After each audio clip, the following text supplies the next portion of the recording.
what is your long-term goal? With everything you're doing, with all your efforts, where are you pushing yourself towards? I don't have a long-term goal.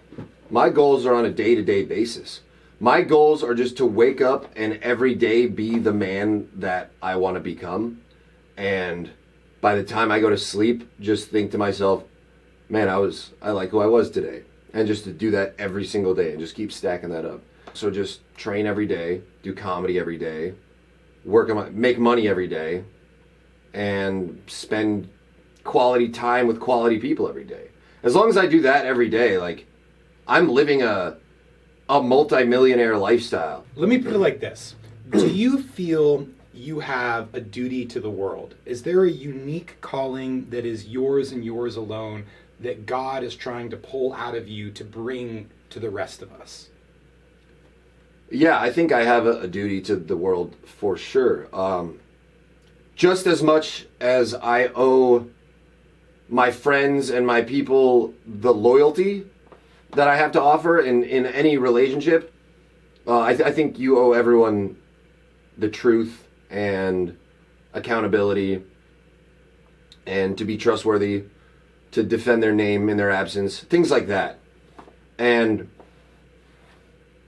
I think I owe the people who I don't even know the respect of following through with my own accountability. So I have a lot of people that reach out to me and tell me how much I inspire them, and the fact that that they can see me doing these things gives them the faith in themselves to be able to do it. So that's a new thing, by the way. I have never thought of myself as an inspiration. I always thought of myself as a fuck up.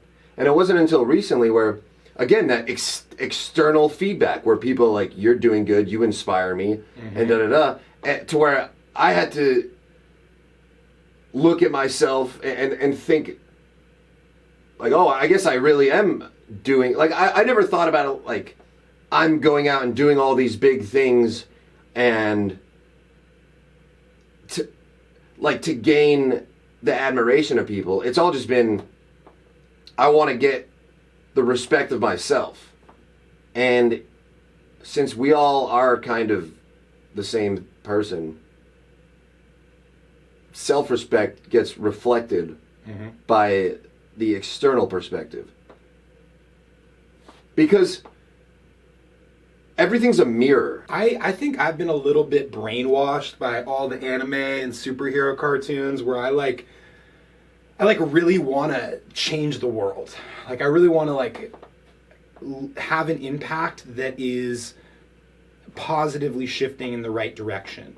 And I don't know if everyone is like that. You know, some people are just living their life and just they're just, you know, it's like I'm just trying to, you know, be the best for me, and then, you know, it's like that's almost the smart way to do it, is like be the best for you, affect the people around you, affect your community, and then maybe you can scale out to the world. And I'm trying to just maybe skip a few steps. I really want to scale to the world. Yeah, I think you nailed it with the skipping a few steps. It's really about the people around you. Yeah. But also, it goes both ways, man. I mean, I guess there's different roads to reach what you want to reach. But I do think everyone wants to change the world to some extent. But most people lack the vision. And when I say lack the vision, I don't mean they never had it. I mean, I think everyone comes into this world with the capability of vision and creativity, and it kind of just gets squeezed out of everyone with the induction of public school and Hollywood values that kind of just distract you from reality and just reshift your focus into this industrial corporate complex that humanity has been transitioned into this giant pyramid scheme to keep running. So we got to break out the pyramid scheme. That's part of what we have to do collectively. I don't think it's possible. You don't think it's possible? I'm a believer. I think the only way is to just move up in the pyramid and just have more people below you. But do you think if you get high enough in the pyramid that you can affect the pyramid? Because at the end of the day, what's really going to cause change is a recalibration of systems. It's like these systems... You can change the pyramid, but you can't change the fact that it'll be a pyramid. I agree. There's always going to be a pyramid. There's always going to be hierarchies. It's multi-dimensional. It goes in a million different ways. But I do think that systems could be updated to serve us better. And I think that's kind of what we're all like arguing about all the time is like, how do we want to live? How do we want to create the systems? How do we want to, and I think right now our systems are being exploited by the people at the top of the pyramid. It's like they built the systems to stay at the top of the pyramid. Do we want to just get to the top and then keep the systems like supporting us at the top? I have this like almost heroic idealized notion that there is this way to get to better, whatever better is. And that's like, we all need to mirror each other properly in the right way to figure out what better is collectively. But there has to be a better, and we have to be working towards that.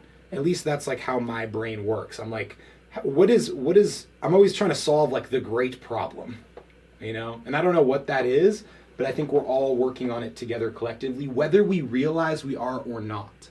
So that's why I ask you that. That's kind of the perspective I'm coming from. Well, it's all ridiculous at the end of the day, you know? Yeah.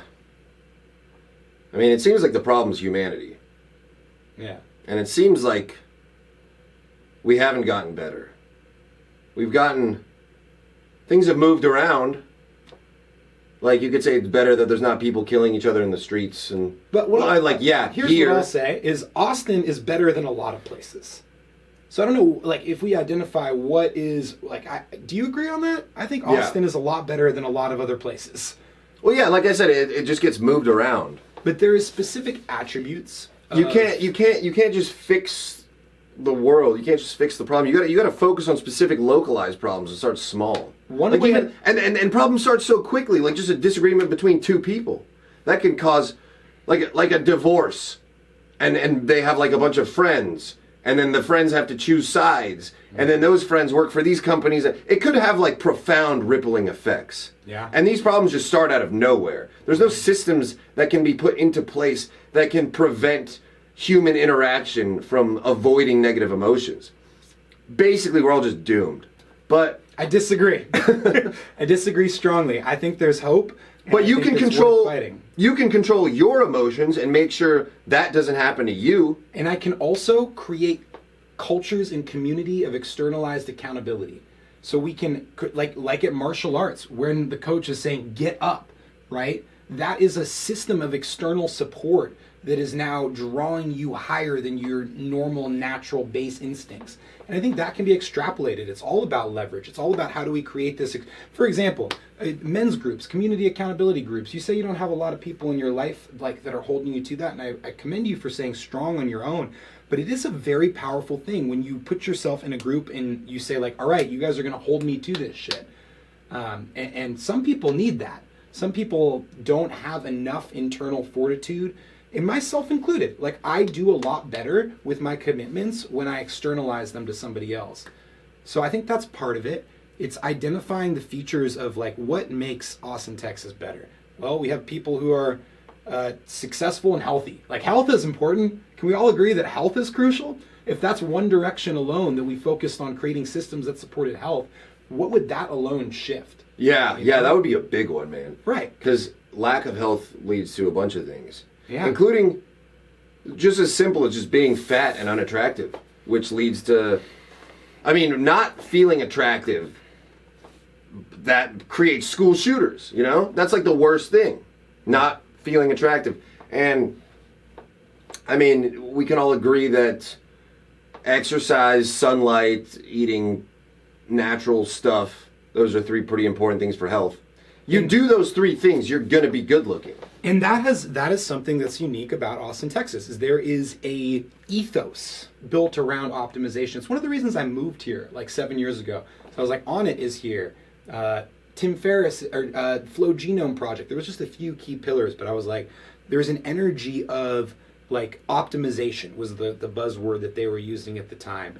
And that's grown. That's like drawing people in. Now, like everyone moved to Austin because they want a piece of that. And I sometimes look at Austin as it's like a popcorn like bucket. It's like people come in as kernels, they get like shaken and heated up by the ethos, and eventually they pop out and they move to other places around the world, right? Because it gets too big. But then they bring a little bit of that magic. Like I know girls, Danielle Bryan, she came to Austin and then she moved back to, I think she's in Michigan, started a wellness center there, and she's like bringing the practices and keys and weirdness out to this rural countryside where they have no idea about it. And that's like kind of my hope. It's like people come into this concentrated energy of culturally enforced optimization, sharing of different practices that work, and then they eventually spread that out to places that aren't being touched by that frequency. And that's one of my visions, and I think we haven't quite tapped into the potential of connecting these nodes together. There's so many legends in Austin. Like I look around, I see legends all around me. I don't know, maybe that's my eyes. I feel the same way. Yeah. I'm like, this room is like full of celebrities in the making. Like full of people that some of them are celebrities now. Yeah, so I feel surrounded by the best in the world. And that gives me the confidence to like not just say I'm the best in the world, but feel like it. Because I look around, I'm like, oh, these are all the people I look up to, and I'm in the same room competing with them. Yeah. So there's something magic about that.